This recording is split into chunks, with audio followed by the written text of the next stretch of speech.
and I'm actually in the middle of a workshop. I'm in the middle of a workshop, so I have a hard stop at 3 o'clock. I mean, well, that'll be 3 o'clock would be 6 o'clock y'all's time, right? Yeah. Yes. Okay, Yeah. thank you, Mr. Okay. Jackson.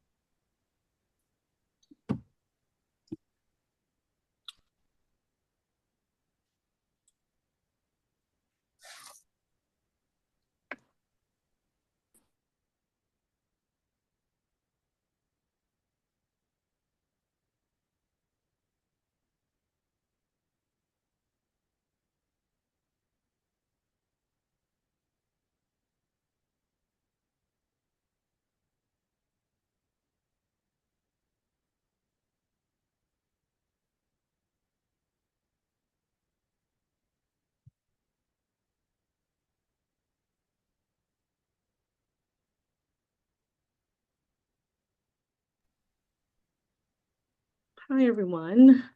Sorry, I'm a few minutes late. Just give me one sec.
Okay, all right. So I don't have my notes. The with the Opens Meetings Act, I think I left those at home. So I will have to muddle through that process the best I can at this point. Let me just close my door. Maybe I'll see you tomorrow, okay? I'll go get one thing.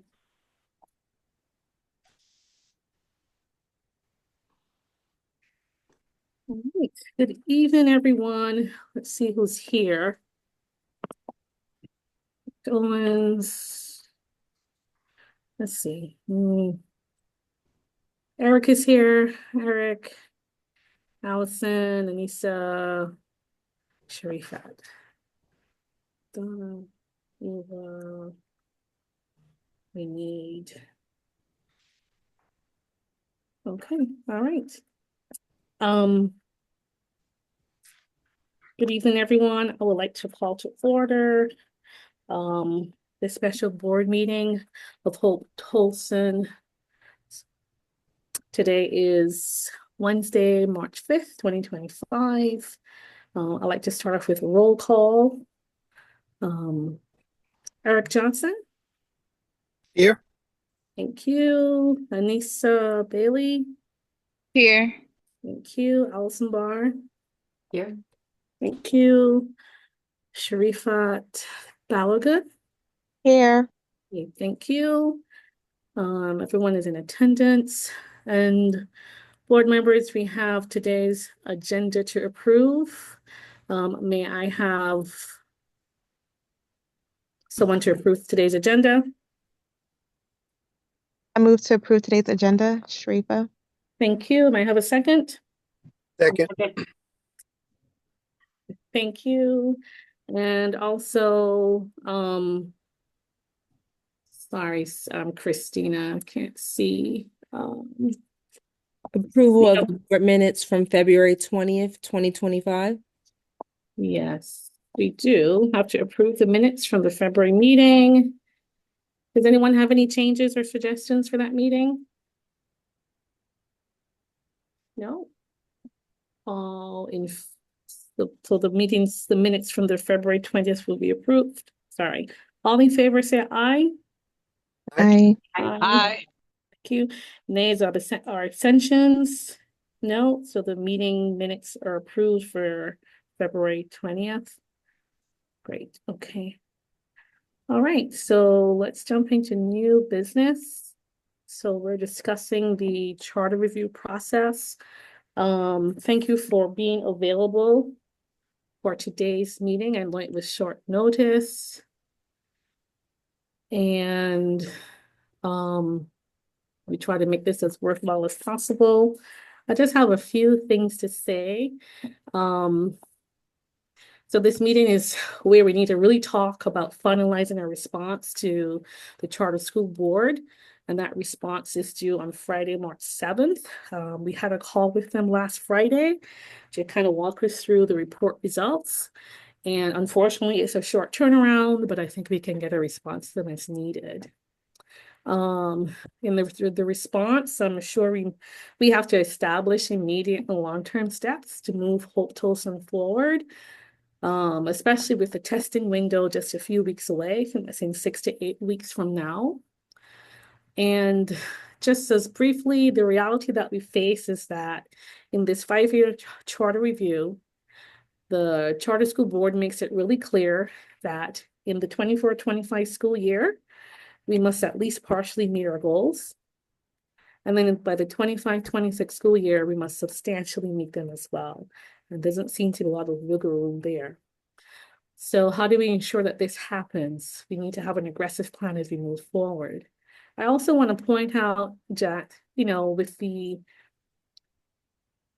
new administration, there are going to be even more additional challenges to the education environment. And it's going to affect our kids with special needs, Medicaid, EML students, and we all have to be then prepared to then shift with this education landscape as it evolves over time. That's going to be another challenge on top of the challenges we are currently facing. Hope was a tier 2 school at one point of time. But unfortunately, we have had some severe instability in the past few years. I must also go on the record and say that PLA, I have to say your expertise in the turnaround space has not been delivered. It's been 4 years. And here we are at a point where academically, we are still struggling as a school. Your current model isn't working. And I cannot be the only one who would say that you don't want to have your only school in DC fail. And it will look bad on all of us on this call if that were to happen. So we're here today to figure out how to save this school, how to drive meaningful long-term improvement as we move forward. Okay. The other thing about PLA I just want to also say, and I've said this in the past, is that over the time, when you take on schools outside of your home district, you have to really embed yourself into the environment of the city, of the state. I don't think you have sufficiently done that over the years, understanding the peculiarities of the DC educational landscape. It takes a really deep investment to succeed outside of your comfort zone, including a presence in DC, to build relationships with key organizations that help support the school in its day-to-day business and also supporting the board as well. So I'm going to stop there and say, so what must be answered today in this call in some capacity? How do we drive improvement with this school? What's our response going to be to the Charter School Board? And how we can make it successful. So who has the floor with what we do next? PLA? Somebody. I can definitely take the floor. May I share my screen, Christina, please?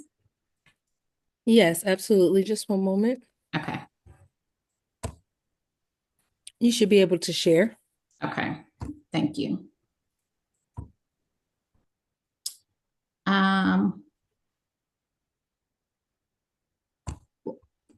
Let's see.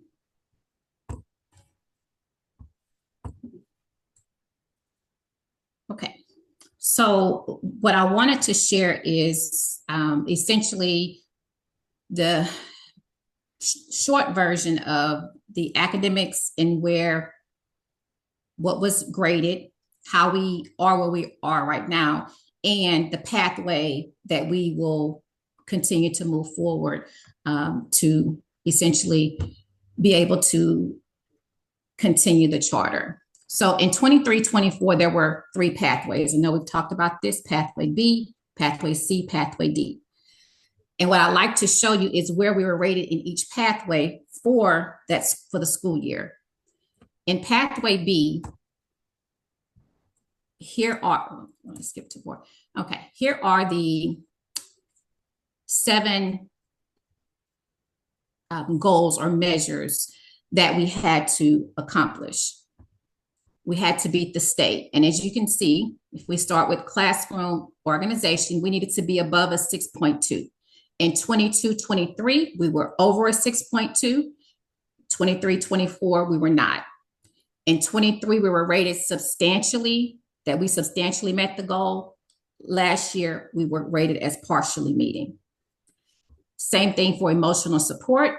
We can see we needed to be at a 6.3. And we were at a 6.4 in 22. I'm just going to say school year 23, 24, 5.8. So we did not meet in 24. Same thing for instructional support. In-seat attendance, the state was at an 88. We came in at 86, respectively at an 84. So we were below the rate of the state for in-seat attendance. When we look at DC CAPE proficiency, the state came in at 34.1% proficiency in ELA and 25.1% proficiency in math. However, our school, respectively, 12 and 13 and 5 and 3 in math. And then for re-enrollment, we needed to hit 80% or higher to beat the state. We were at 66% and 63%. So for pathway B, it was considered as partially met. I go to pathway C. Same thing. We needed to be at 50% of the median conditional growth for NWEA. Essentially, if you're at 50%, that kind of puts you at the grade level. I'm sorry, LaDonna, sorry. And this is in relation to the Aspire model? This is, yes, ma'am. So this brings us to why we are where we at now and how we come out of that. And so we were at 50. I'm sorry, 50% is where we needed to be. We hit 53% in math and WEA. So again, that is again why we came through as substantially meeting, not fully meeting, because we did meet this goal. However, in ELA, we ended up at 31% versus 50. We did not meet our goals for DC CAPE. We needed to be at 50. For reading, we came in at 43. And for DC CAPE on math, it was 22. That was pathway C. And the last pathway is pathway D. We needed to score a target of 4. We scored 8.3. So we did not meet our pathway D. This deemed us as partially met for the 23-24 school year, which of course rendered the results of what we already talked about, which is where we are as far as being able to continue our charter. So coming forward for this school year, in order to meet a pathway with under Aspire, so now I'm bringing it forth to where we are for our testing that we have coming up. Again, we have pathway B, A, B, C, or D. The pathway that will be achievable for us, my goal here is to show that not only that the goal for us to hit the pathway is attainable will be pathway D, which says here for a school to earn a level 4 on Aspire and improve the score from the prior year. I did reach out to DC Public Schools, even though the Aspire scores were not published this year. They did take the results that I just mentioned put it into the Aspire model and said that our score would have been roughly at 18.7. So essentially, to meet pathway D this year, we have to be higher than 18.7, and we have to score at least a level 4. When I come here, what a level 4 is, we have to earn anywhere from 20% to 34% of the points that Aspire has to offer. They take your total points earned, divide them by the total points, and it's a simple that division problem. So we have to be above 20 points. Did a side-by-side comparison. Here over to the left here, you will see this is how you could get 100% of the points. Based on where we are now, knowing the short notice and taking the data that I just shared with you, here's where we would have at least 25% of points, which is definitely above the 18.7 and puts us at a level 4 because it would be between that 20 and 35%. So there would be 2 points in the growth of ELA. And I showed you where we were already close to the floor there. I did put the 0 points for math because we were not close.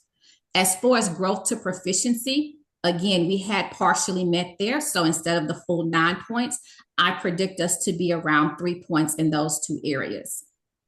When I look at the access, you could get a total of 4 points. I predict us to be at 2 points. If we look at proficiency rate, I went directly by where we were. We were pretty substantially a distance from the state goal. So I made those 0 points to make a realistic plan of how we could get there. And when I look at class support, I did give us 3. That is essentially our pre-K classes. In prior years, we usually scored 100. Last year, we scored a 78 and an 80 respectively. So I can foresee us having the 3 points here in our class. Along with that, you have 2 school-specific goals. Dr. Owens and I have been on the calls with the charter school board, and we have just reclassified where we were getting the highest points, which was in our pre-K class. So if we have 3 points there, we would get 3 points again, which would get us here to this 25, which is above the 20. And this is on a very conservative, this is using essentially the data that I just showed you in areas that we can improve. So my goal here was to show you that this is an achievable, the ask that they have made for us for the 24 school, for this school year, even though it is within a very short time, it is an achievable goal through Pathway D. And if I may, Dr. Owens and I have had some collaboration, however, like to turn it over to him with some specific boots on the ground activities that will drive these results.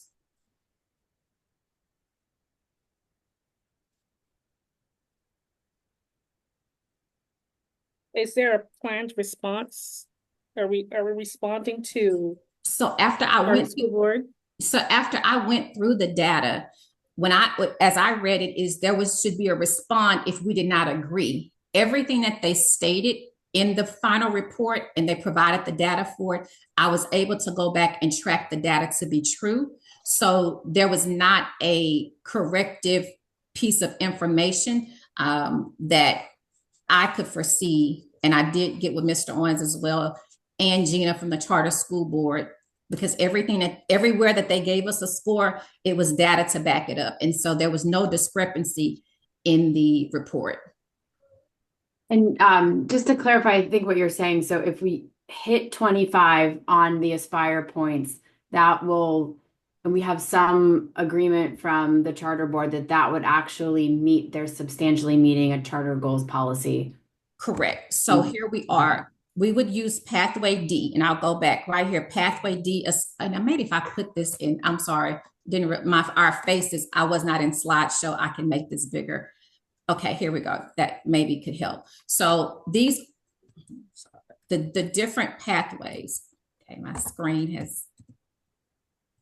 Okay, here are the different pathways that we are able to substantially or fully met. Pathway A, B, C, or D for the 24-25 school year. The pathway that I'm believing that we will be able to hit, Pathway D, with higher improvement pathway.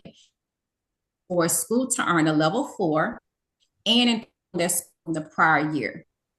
Even though the scores were not published, 18.7 is where our result from 22-23 would have landed us if we were in the Aspire model.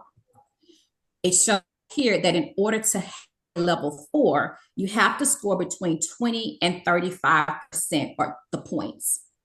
It says my internet is unstable, so let me cut my camera off. And what I showed is where we 25 points, and I tried to make it as possible with the data that we already had. So 25 points would be higher than the 18.7, would give us a level 4 framework for Aspire. Okay, you're comparing this to the scores for the 22-23 school year and then 23-24. Directly with 23-24. So that would be worst case scenario. We've done a lot of great things this year that I believe have been better than what we've done in the past. So this would definitely be on the most conservative end. As well as we've made a plan together collaboratively on how we can improve and things that we will do between now and testing that Dr. Owens will share once we're ready to move forward. But I will, any additional questions or any other point I can clarify. So to sum it up, pathway D would be a fully met. If we do this, it's a fully met. It's not a partially, it's not, we would fully meet pathway D. And the way that you partially meet is to meet 75%. But I'm believing that pathway D, we can fully meet. And that is the plan as to how we improve our score from last year, from 18.7 to 25, and we move from a level 5 to a level 4, which that 25% of points will get us to a level 4. What would stop us from meeting that goal for this year? What, because things happen. Absolutely, yes, ma'am. We have to also think about what could happen that would stop us from meeting that. If when during the visit, and this, because we have so many points in class, which is pre-K right now, out of the 25 points 3 times, 15 points is landing in that pre-K model. So if for any reason during the visit, we did not score at least, a 3 out of the 3 points, that would prevent us. That would be the hard where this would not work.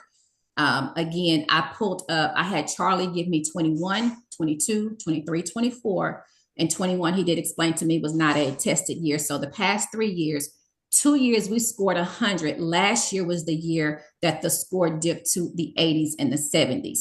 But I will say that was still our highest scoring category.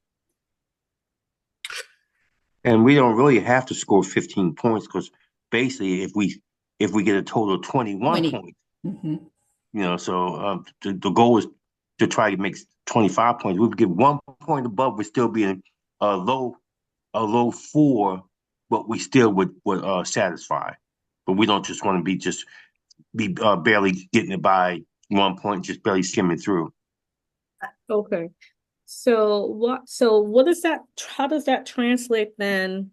I know Dr. Owens, you want to get to the things you're going to put in place, but how does this then translate with testing? Like, how well do the kids need to do?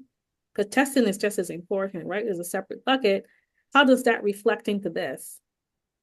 Well, the things that have in place now to try to address our academic deficiencies, the following measures that we're going to put in place is we're going to have team teaching. One thing, so we're going to be especially in our we talked about really basically our middle school is really kind of our elementary school has done very well, but middle school is basically standalone. So we don't have one class, so we don't have anybody else. If one particular one teacher teaches all the grade levels, so if they don't have anybody pull them up. So basically, we're going to team teach. We're going to make sure they're doing small group instruction. The teacher did scholars take practice tests and the DC Cape, and we identified those standards in which those kids had the deficiencies in. So we're doing a push in and pull out model for the target interventions. We're going to identify our bubble scholars for intervention. And right now it's all hands on deck. So basically we have an interventionist. We just hired another teacher to come on board, and our EL and our SPED team will provide math and EL interventions.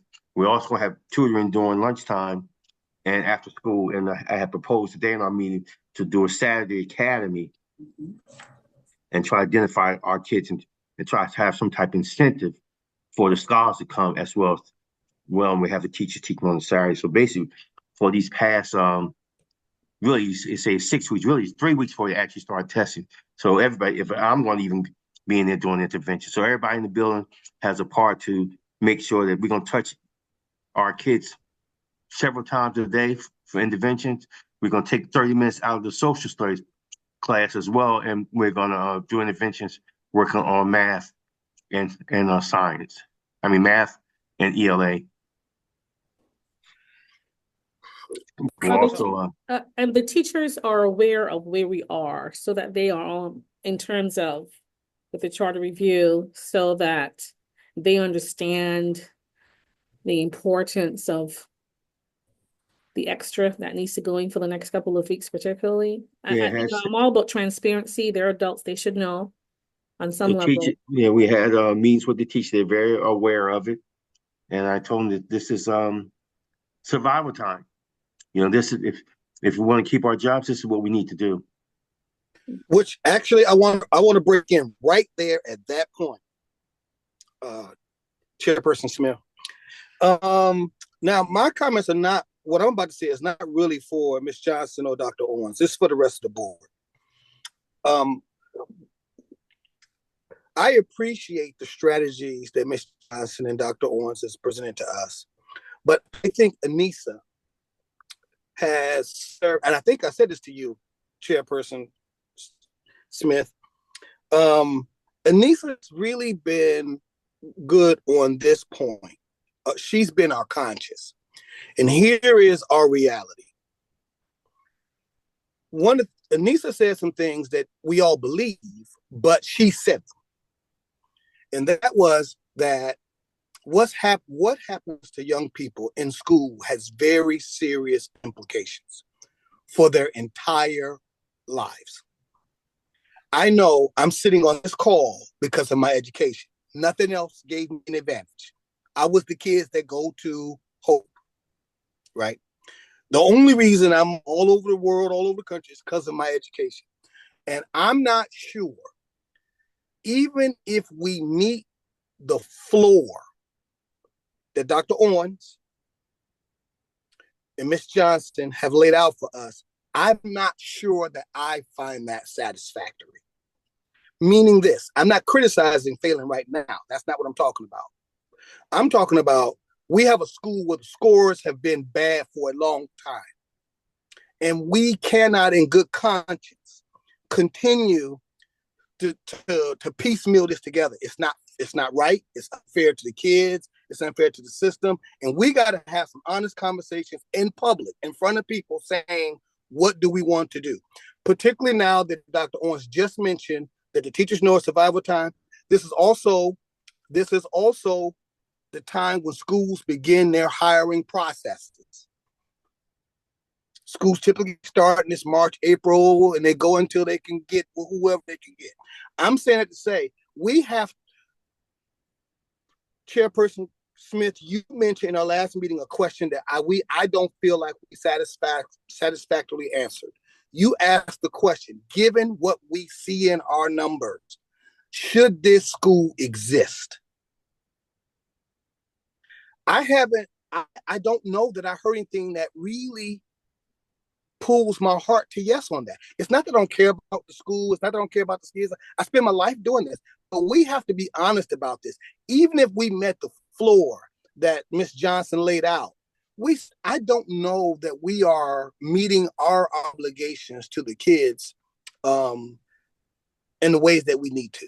And I think Anissa spoke to this. I think Sharifa asked very analytical questions that really spoke to what are we doing? What we're doing in the best interest? And so I don't want to have a conversation about these strategies. We've had those before. I want us to really explore the question.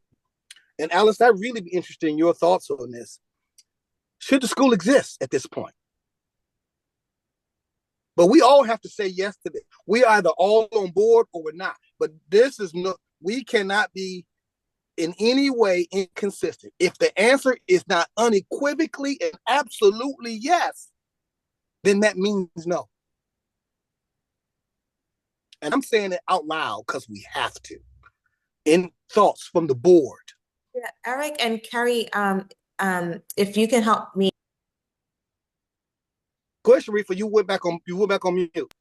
Oh, sorry, Carrie. So we have to have this conversation, I guess, to respond to this report. But Carrie, is today's conversation to talk about, one, how are we responding to this report for the short-term turnaround to meet the short-term goals and long-term?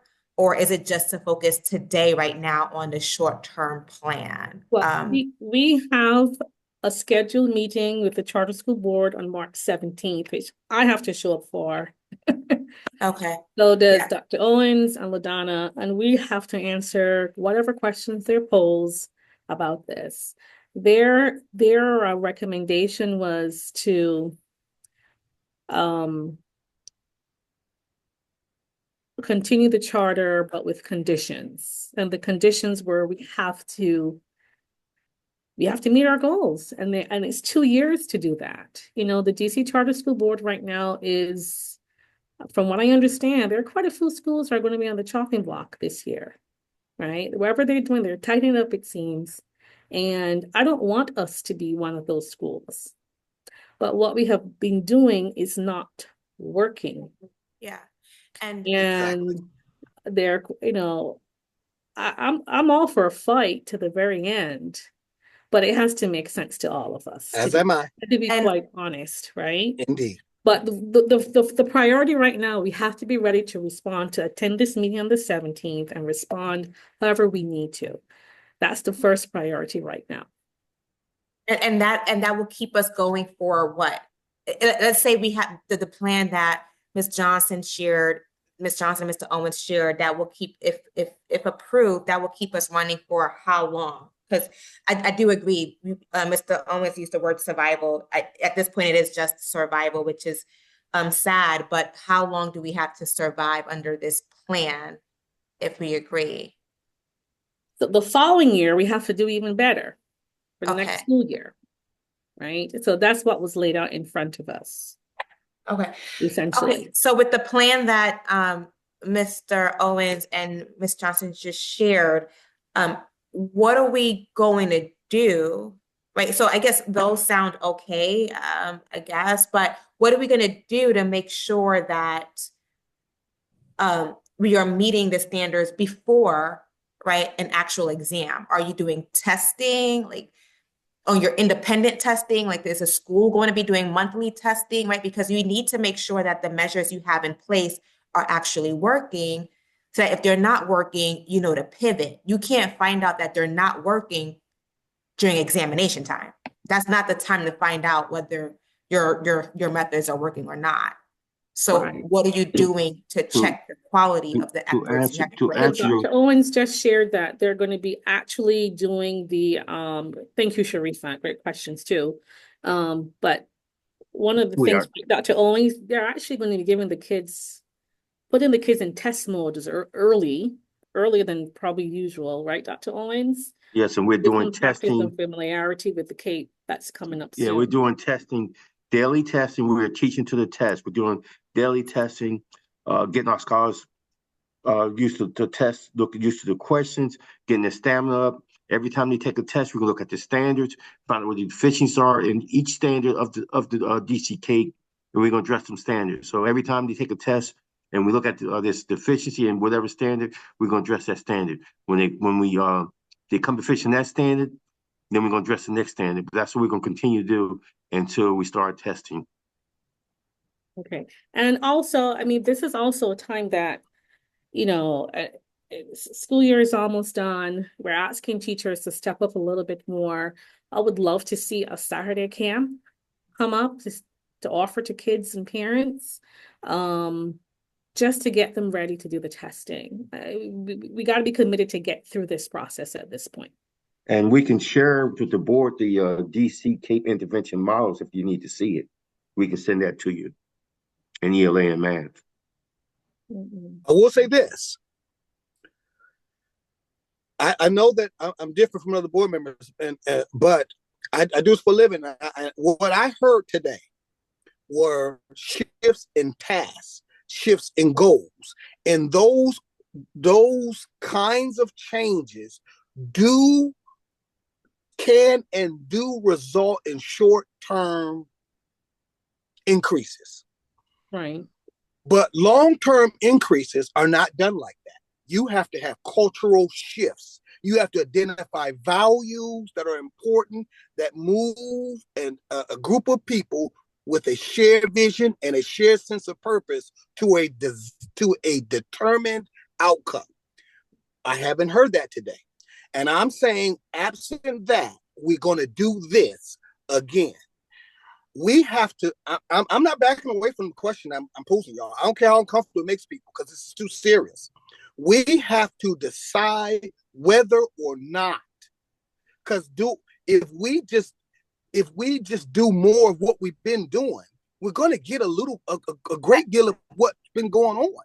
So we have to be honest about this, everybody. And I hate that I'm dropping this bomb, because I got to get back to some training. I got them going, but I don't think we should be talking about the response. That's what I'm saying. I'm saying, as board, we have got to be clear that we think as a group that we can defend in public, with public policy and public money, that this school should exist. For what reason? How does it serve the public interest for Hope to exist? I'm not hearing that. And absent that, I don't know what we can do. Go ahead. Eric, I'm sorry. Yeah, I think I probably answered more questions than answers. I think for me, it was based off of what the actual goal is. And if the goal is to prepare for the meeting, in 2 weeks, then it sounds like we do have to do this. But, my candid answer is, based off of what's been going on, I think we're doing this just to survive for 2 years or however long for the purposes of winding down. And that's my answer. That's just what I feel at this point, being honest. I feel like the conversation that we're having today should have been happening last year, right? And so the fact that we're having it today in response to this report says a lot. And so that's where I stand on your question about long-term. Yeah. Anissa, what you thinking? Allison, what you thinking? I really want to hear from everybody. Yeah, I mean, I appreciate you asking that question, because I think even some of that was going through my head of it. Yes, we have to figure out how to get ourselves to substantially meet, and then next year is fully meet. And it feels like we're playing a numbers game a little bit, as opposed to like, how do we get the number that we need in order to meet that goal, as opposed to like, what are we actually doing and changing, especially if next year the bar is now higher. And even looking at those numbers, right, like 25% of an overall score isn't something to be proud of, right? Like, or, I think that's not something to highlight. And so I'm having this back and forth in my brain of, we've got to figure out how to meet the initial target. And I understand that's what is being put in front of us right now, of here's how we think we can get there and we think we can, but is that still good enough? And then what happens next year? And there we where go, Allison. Long-term planning for changes that are going to be happening, because we're not seeing steady progress from year to year, right? In some cases, we're going backwards. And so holistically, what is the plan for making changes? Carrie, you've said it. What we're doing is not working. And so what are we doing to make substantial changes? Because we have people who to get to level 4. We're strategizing to get to level 4. Weak performance. Yeah. We're strategizing to get to weak performance. That it's disheartening. But and I don't want to belabor the point. It is what it is. But just seeing that in itself, I think answers the question for me, Eric. And more importantly, we have people, not just the kids, who are relying on these decisions. We got teachers, Dr. Owens, these folks, these are their livelihoods. And if we don't think we can pull this off, we need to give folks time to figure this thing out. I don't want us to come in one day and somebody says the school don't exist no more. I mean, that's just, I don't want that on my resume, to be completely honest with everybody. But I ain't even thinking about myself right now. What I'm saying is fully transparent. Sharifa gets the point that if we're trying to get to the floor, we got to be serious. I mean, if we don't think we're going to exist, then if we don't think we should exist, and we have to say that to ourselves, we got to look in the mirror and say to ourselves, this school needs to exist because. Finish that sentence for me. Anybody on this call, finish that sentence for me. We owe it to our community. We owe it to our kids who attend the school and the families who depend on us to educate their children. It's needed in the community. It's a service that we're providing, a valuable service to let's be honest, the school is Black and brown kids, low socioeconomic status, more likely for most people, I would say, right? Options can be very hard, and things are going to get harder given the world that we're in right now. Okay. Right? So that's why we're doing this. That's why we're all here volunteering our time. Anissa, did you want to say anything? I don't have anything different than really what has already been said. Okay. When we're in closed session, I spoke to, kind of what you shared here. I am a numbers person. I am a facts person. And the facts are that we're just not in a great space. And like I said in our closed session, I think when we consider providing a service to students, we need to be focused on providing the best service to them, because it does have real world implications. And so even when we think about our students, maybe who were here at, Hope for years, where are they academically? Because they also are a testament to the trends, right? And it doesn't look like those students are doing well in at their grade level now. So for me, I know that today we should be discussing, how we're going to, present or speak with the committee that is coming up. And I think we should focus on that. But I think that there does need to be another meeting to talk about the future of the school too. I don't know if that needs to happen right now, just because we had another objective today. And I know everybody's time is a little thin today. But I do think we need to have a greater conversation about the future of the school, honestly, primarily considering the students that we serve.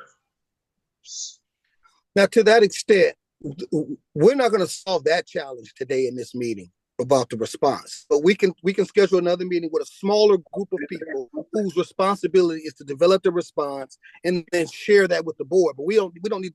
But I'm not going to back away. I disagree with while I have profound respect for what Anissa just said, I disagree. I don't think we need to be discussing these tic-tac issues if we don't think we should exist. I ain't backing away from that, y'all. I'm not.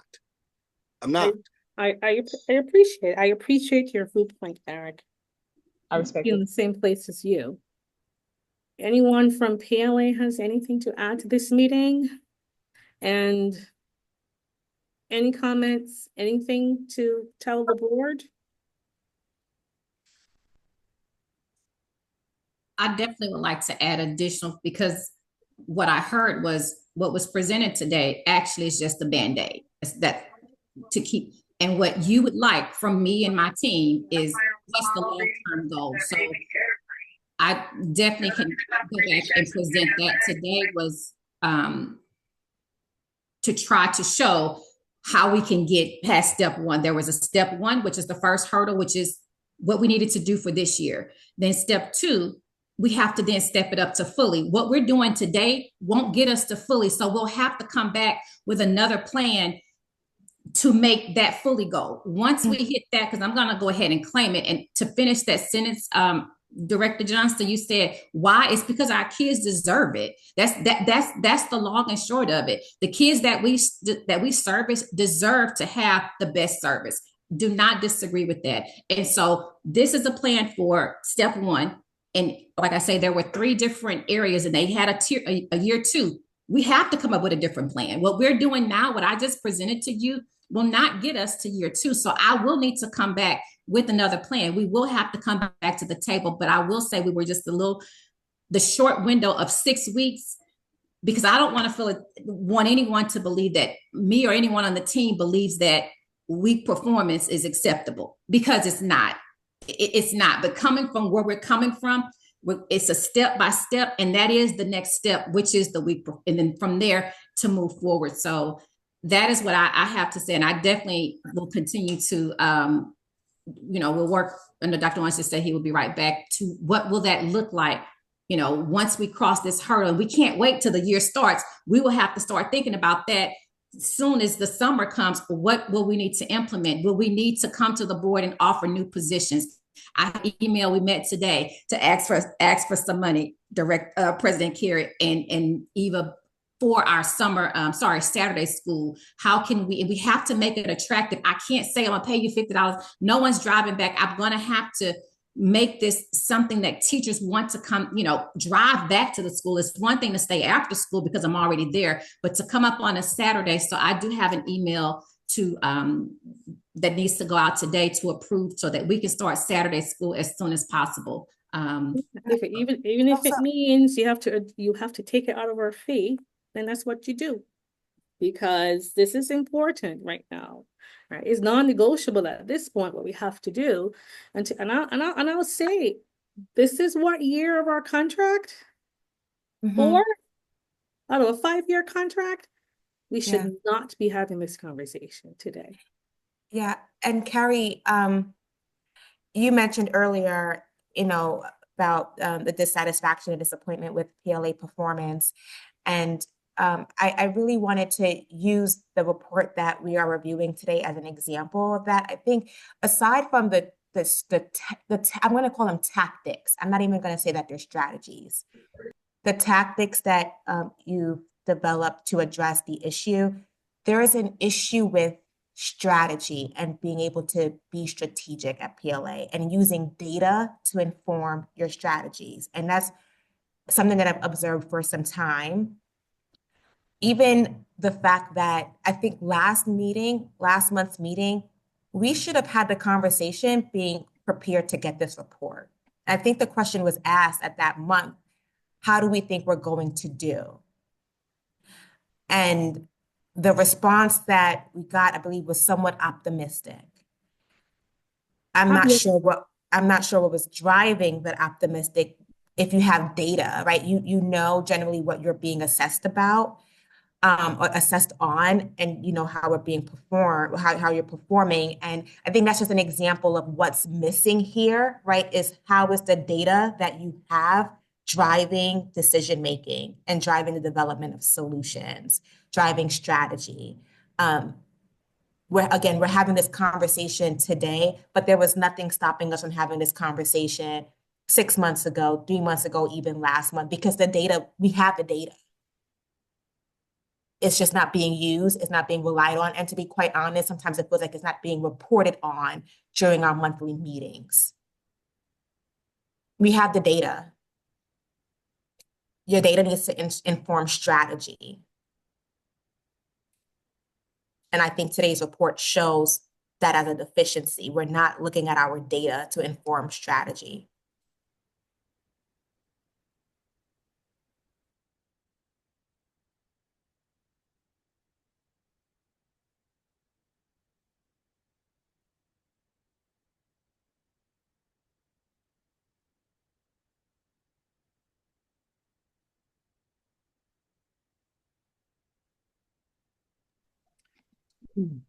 Well, I'm sorry, but I have to go. I got people waiting on me, but I just wanted to, everybody know I'm in the fight. Whatever we decide to do, I'm gonna help do. If Ms. Johnson needs me to meet to help finalize a strategy to respond to this, to respond to the DC board, I'm with that too. But I want us to be honest about what we're doing, y'all. All right, y'all take it easy. I'll Thank catch you. up. Thank you, Eric. Thank you. I'm gonna move us over to public comments. Anyone needs to, other than who's on the call, like to make a comment, please keep it limited to what we've discussed so far. I open up the floor for public comments.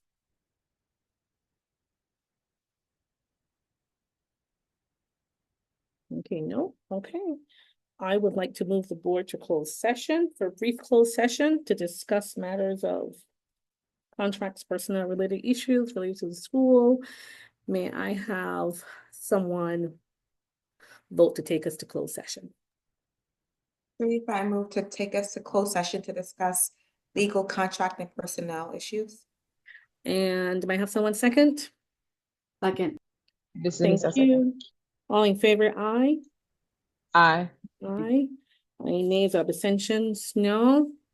We will now move to closed session. Thank you everyone for attending. If you have to go, feel free to do so. Board members, President Smith, do you just want board members only? board members, and I just need Dr. Owens to step in for a few minutes as well. Okay. Thank Okay. you. Make sure I have everyone.